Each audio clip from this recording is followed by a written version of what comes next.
Welcome back to my channel, guys. My name is Olive. So today I am doing an assumption video. I asked some of you guys on Instagram what your assumptions were about me, and I'm gonna answer them today. So it's kind of another get to know me kind of video. So here we go. First one is that you live for sunset yoga photos. Yes. This is kind of like an inside joke. It's asked by my friend Grace. We always joke about a lot of the yoga industry always just taking photos on the beach with a beautiful sunset backdrop, and obviously I love it because Brighton has some incredible sunset photos, so I have an abundance of them. But yes, I do like to take a snap on the beach when it's sunset in a yoga pose, probably a handstand, so yes, well done. Next one is you don't sit down often. I can actually be incredibly lazy when I want to be, so I do sometimes spend hours on the sofa, usually in the evening when we're like watching something after dinner. I mean, I'm sitting right now. I sit when I do like laptop and admin kind of work and like learning as well, or if I'm reading. But no, I don't sit as much as perhaps someone who has like a 9-to-5 office job. I'm fairly active with my own teaching and my own movements, so yes, I try to break up my sitting as well. Like I try to sit in a squat every now and then, work from the floor or do whatever it is from the floor, but yeah. If we went hiking and I hurt myself and couldn't walk, you would be able to carry me to safety. I mean, I could try. As long as we're not going up any big downhills, I will do my best to carry you home, but yes, I will definitely try my best to help you out. You prefer Jax to Callum. So for those of you who don't know, Jax is my kitten who's just under a year old, and Callum is my boyfriend. Jax is more fluffy and I can blow raspberries into his belly, so in some ways I do prefer him. But Callum's great laugh, so yeah, they're equal. Depends on my mood. Your favourite meal at McDonald's is a 40 box of nugs. I genuinely don't remember the last time I had McDonald's, but no, my favourite meal from McDonald's, and this is such a controversial topic, is probably like an Oreo McFlurry with their chips dipped in. That's Mia crying in the background, another little cat friend agreeing with me, so yeah. Okay, so kind of similar assumptions, which are very, very nice. In general, you're a pretty relaxed and cool person, and that I'm a cool and caring person. I mean, thank you. Don't see myself as a cool person, but that's my own perception. I would say I'm fairly caring, yes. That is one of my very big traits. I can sometimes care too much. But yes, I genuinely do have deep care and love for my close friends and my family. Pretty relaxed, that depends on the situation. I mean, in general, I can be, for sure, but when something stresses me out, then I get very, very stressed. And I can have little bursts of anger as well when things are just super frustrating, so of course, I'm just human. Next one, you represent the true Brighton vibes of acceptance, peace and growth.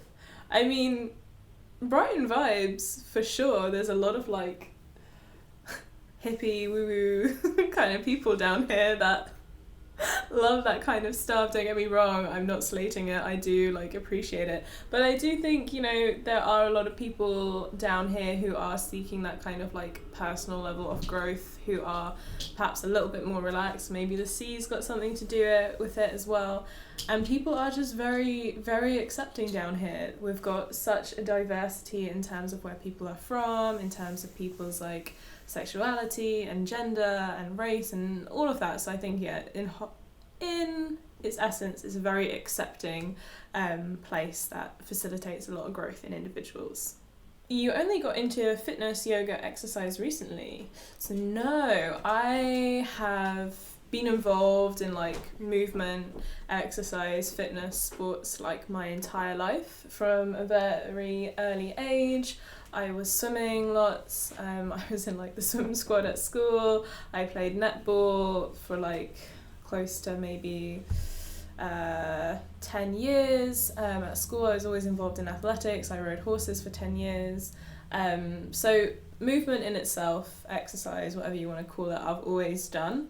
In terms of yoga, I've been practicing for like 7 years, and I sort of fluctuated in and out with my lifting training. But no, it's always been a massive part of my life, and I think a lot of it has brought me to where I am today. So yeah, I wouldn't know what to do with myself otherwise. Your name is probably Olive. No, so surprisingly, my full name is actually Olivia. Oh my god. But again, like I said, throughout school, all my friends, all my family always called me Olive. That's always been my nickname, and I always introduce myself as Olive as well. I find it really strange when people who I've only ever introduced myself to as Olive call me Olivia. It just like, yeah, it's an assumption I guess they have that that's like not my full name. And it's just a little bit weird. I always feel like I'm kind of getting told off when I'm called Olivia, because that's how my parents refer to me when I'm getting told off, or at least when I was younger. But my dad calls me Tilly, my mum calls me Ollie, and my family as well, a lot of them call me Ollie. So it's mainly like friends that call me Olive, but yes. Full name's Olivia. Ooh, this is a good one. You were naturally flexible before starting yoga. 100%. So because I had this movement background, I did a range of different movements. I was involved in gymnastics as well from a young age. And I think just genetically predisposed to have more levels of flexibility, especially as a woman. We've got a certain hormone called relaxin that goes around our bodies, which means that we are generally more flexible than men. They've got testosterone or higher levels of it, meaning they're just naturally more strong. So yes, I think I'm definitely naturally flexible, and that's helped me a lot over the years when I started practicing yoga. But just because I'm naturally flexible doesn't mean that is a good thing when it comes to practicing yoga, because I didn't know my limits in terms of my passive versus my active range. Passive being using like some assistance with my hand to like pull me into a pose deeper, active being just using that strength of that muscle and that joint to get me deeper into the pose. So I think I ended up like having mild injuries and tweaks because of my natural flexibility. So I've started to like balance that out and do actual strength and resistance work so I don't walk away like super injured. So whilst natural flexibility can have some benefit in the beginning, it's definitely worth knowing that it's not necessarily the best thing as well. So yes. Oh, this is a very nice one. That I'm strong and dedicated. I would like to think of myself as physically strong. Yes, because I guess I do a bunch of different movements. I'm still nowhere near as strong as what I would like to be in terms of my goals and my kind of like distant, perceptions of what I would like to do. So I'm still working towards those kinds of things. Strong emotionally, perhaps. Again, I'm still human. I'm still working on some things. Dedicated. I'm dedicated to my business, what I do, my sharings, my offerings, my teachings. I'm dedicated to friendships, the ones that I love, the ones that I want to invest time and energy into. And I am dedicated to movement, I guess, in a lot of ways. But also, like, I do have periods of fluctuations, like where I'd either fall out of love with what I'm doing, or I find it harder and I just need some space and I just need a break from everything, as everyone does. With dedication, you can't always just be 100% with it. You have to like take some time away. So yeah, thanks for that assumption. Ooh, someone, now this is going to open a can of worms. I assumed you were vegan. You would have been correct if I made this video like 4 years ago, but no, I haven't been vegan for like over 2 years now. I was vegan from 18 to 22 years old, so 4 years in total. I'm now 24 and a half.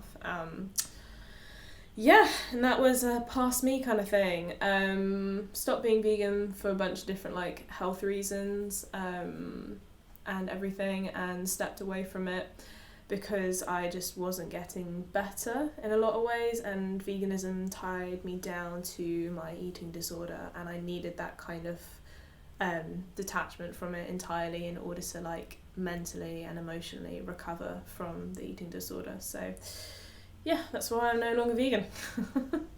So I guess kind of just building on the previous assumption of veganism, if you guys were interested in me doing like a separate video where I kind of talk about my experiences of that and my just opinions on, the whole kind of practice, the diet culture, the lifestyle, the label of veganism, what it means and what it can entail, just let me know, because I would like to go more in depth and spend more time just specifically talking about that. But yeah, just let me know.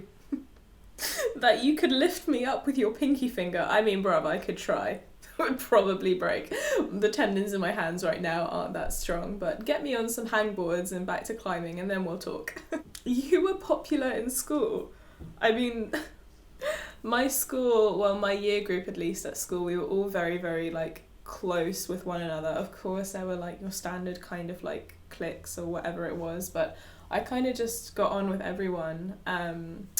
Like I said, I played a lot of sport at school. I was fairly academic as well. And I tried to like be creative in the arts and music and drama, but it didn't come as naturally to me, but I still appreciated it. So I guess I kind of like surrounded myself in everything. But yeah, my year group was quite small, and like I said, we were quite close. So I guess in some kind of ways, perhaps. I was also quote unquote popular, I hate that word, but my mum worked at my school, so I knew all the teachers as well. They all knew me because of like my mum being there as well. So yeah, in a lot of ways I was known.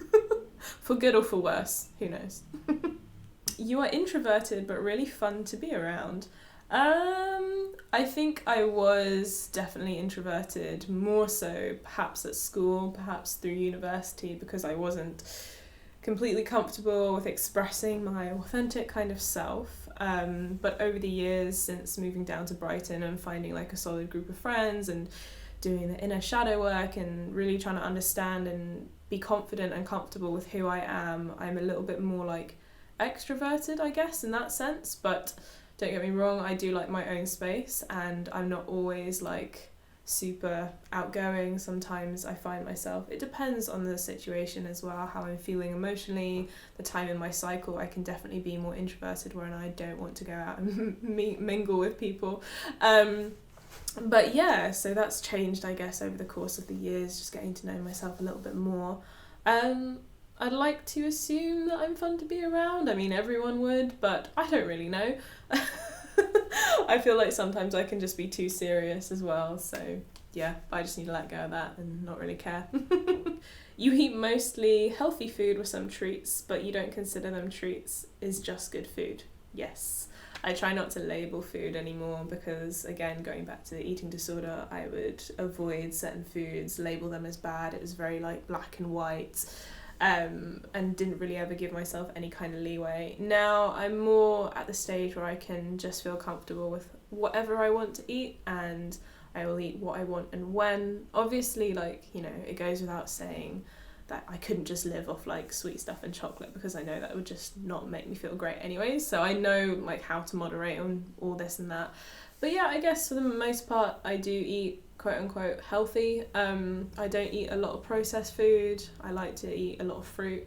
But yeah, so I'm at a good place with my eating right now. We'll leave it there. I'm really glad I come across this way. You don't take shit from anybody and you're very independent. I mean, look, in the past I would have been like mowed down for sure, and I had very, very weak boundaries, but over the years and through the establishment of myself and being confident in who I am, I try not to take shit from people anymore.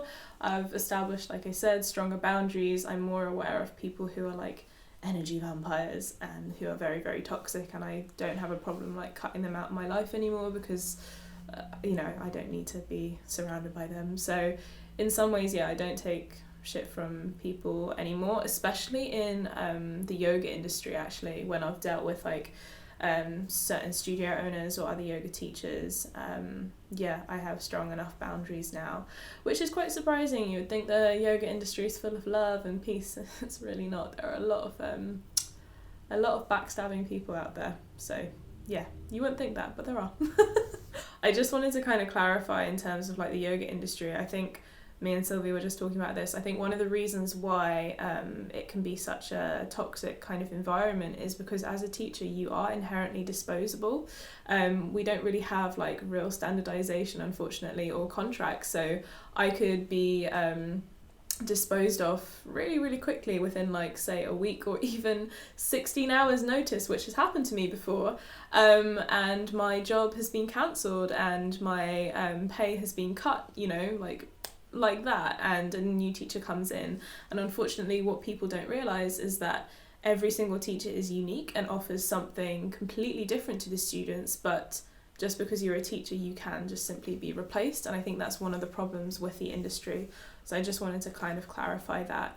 So yeah, I've had to like establish a strong boundaries when it's come to things like that, and actually make the employers aware of what they're doing to me, you know, when they make decisions like this. In terms of independence, so the second part of the question, I think I've always been fairly independent in a lot of kind of ways, especially moving to the UK and having to like establish my life here when I started university. And my independence has also come with my parents being always super, super supportive of me, and that's obviously helped a lot. But also as someone who is a freelance self-employed yoga teacher, I have no choice but to be independent. So yeah, strong independent lady. You are a perfectionist. I mean, I definitely think I have tendencies of being a perfectionist, but I'm starting to let them go. At school I was very much like, no, my textbook needs to be like super, super neat, and I was like, oh my god, I'm such a perfectionist, oh my god, I have OCD. No.